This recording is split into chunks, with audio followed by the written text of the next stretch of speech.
गोटे दिन गोटे धनी लोक मंदिर को आसी बहुत टंका दान कले।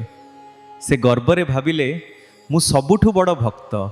सही समय रे गोटे गरीब वृद्धा मंदिर को आसिले आउ तांको पाखरे किछि भी नथिला, मात्र गोटे सुखिला फूल थिला।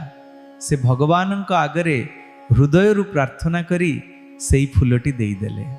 मंदिरर पुजारी स्वप्न रे भगवान का दर्शन पाइले।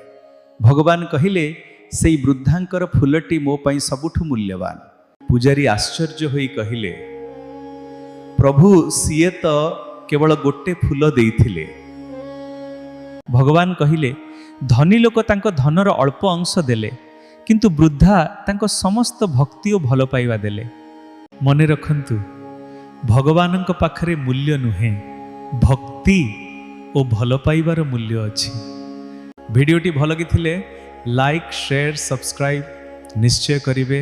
रहुछि। जय जगन्नाथ।